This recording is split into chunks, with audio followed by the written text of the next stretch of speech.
सर्दी खत्म हुआ और अब बारिश का मौसम आने वाला है। इसीलिए सारी चिड़िया अपने अपने घोंसले की मरम्मत करने लगी। लेकिन एक आलसी कालू कौवा अपने घोंसले में सो के गाना गा रहा था। इतने में भूरी चिड़िया आई और कहने लगी, कौवा भाई, आप गाना गा रहे हैं। जंगल में सारी पक्षी अपने अपने घोंसलों की मरम्मत कर रहे हैं, आप कब करोगे? तुम चुप रहो भूरी चिड़िया, मुझे मत सिखाओ। मुझे आराम करने में मजा आता है। जब बारिश होगा तब देखा जाएगा, मुझे सोने दो। और फिर से वह सो गया। भूरी चिड़िया वहां से उड़ के अपने तोता बहन के पास गई और कहने लगी, तोता दीदी, पास वाले जंगल में सोनी कबूतरी ने अपना घोंसला लकड़ी का बड़ा ही मजबूत बनाया है। हम दोनों को भी बनाना चाहिए। हाँ हाँ, तुम ठीक कह रही हो, चलो हम दोनों उससे सीखने चलें।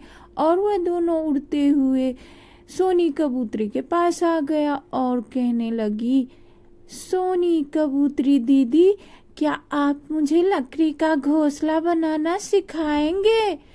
हाँ हाँ भूरी चिड़िया, क्यों नहीं। मैं लकड़ी ले लूं और फिर ले जाके तुम दोनों को भी सिखाऊंगी।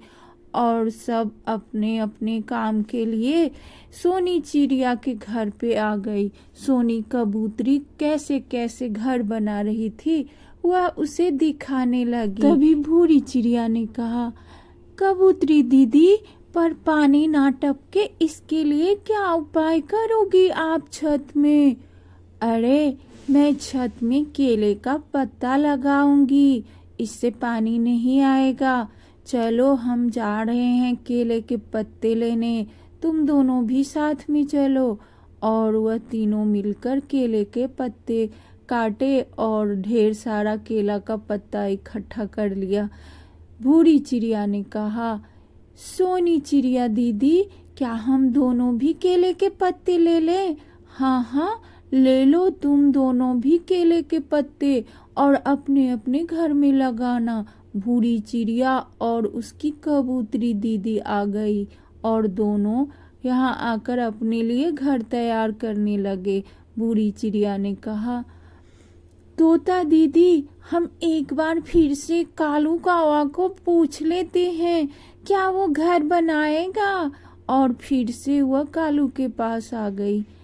कालू भैया, अब आप तो गीत गाना बंद कीजिए, चलिए हमारे साथ, हम लोग घोंसला तैयार कर रहे हैं। आप भी अपने लिए एक घोंसला बना ही लो, बारिश कब आ जाए क्या पता। अरे चुप रहो, अभी बारिश नहीं होगा। मुझे तुम लोगों की तरह कोई फालतू काम नहीं करना है, जाओ यहाँ से। और वह फिर सो गया। वहां से भूरी चिड़िया भागती हुई तोता के पास आई और कहने लगी, दीदी, मैं खाना बनाऊंगी और आप घर बनाने की तैयारी करो, क्योंकि दोनों एक ही काम में लग जाएंगे तो नहीं हो पाएगा। यह सुनकर भूरी चिड़िया लकड़ी काटने लगी और घर बनाने लगी और उसकी दीदी तोता खाने की तलाश में चली गई। नदी के किनारे बहुत सारे दाने के पेड़ लगे हुए थे। वह देखकर सोचने लगी, अरे वाह, ये तो बहुत अच्छा दाना है। और दाना लेकर आई। तब तक भूरी चिड़िया बहुत अच्छा घर बना चुकी थी और दोनों बातें करने लगी। दीदी, हम लोगों को बारिश के लिए इकट्ठा कर लेना चाहिए अनाज। बारिश में अगर नहीं उठा पाए तो क्या होगा, हम भूखे रह जाएंगे। कौवा भी अपने लिए कुछ दाना चुन के लाया और खा लिया पेट भर के। थोड़े ही दिन में बादल लगने लगा और अंधेरा होने लगा। भूरी चिड़िया कहने लगी, लगता है शाम तक बारिश होने वाला है, तो हम दोनों जाके दाना चुन लें क्या? नहीं तो बारिश में बह जाएगा। और वह दोनों चिड़िया मिलकर दाना चुनने लगी। इतने में कालू आया और हंसने लगा, है, तुम दोनों कितने बेसुध और बेकार हो। एंजॉय करने के बदले तुम दोनों दाना चुगने आए हो। अभी चुगने की क्या जरूरत है, दाना तो यहीं पड़ा है। अरे आप नहीं समझ रहे, बारिश में बाढ़ आ जाएगी और दाना बह जाएगा, फिर हम नहीं ले पाएंगे। नहीं, ऐसा नहीं होता है।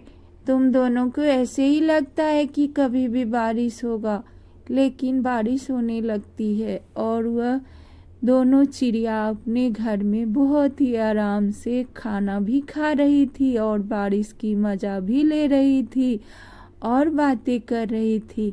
अब भीग रहा होगा कालू भाई, क्योंकि उन्होंने तो कोई घोंसला मरम्मत नहीं किया। इधर कालू अपने घर में परेशान था, उसके घोंसले में पानी भरता जा रहा था। वह पत्तों के सहारे अपने आप को बचा रहा था और सोच रहा था, ये मैंने क्या कर लिया। बुरी चिड़िया हमसे कितने बार कह रही थी कि घोंसला बना लो, पर मैंने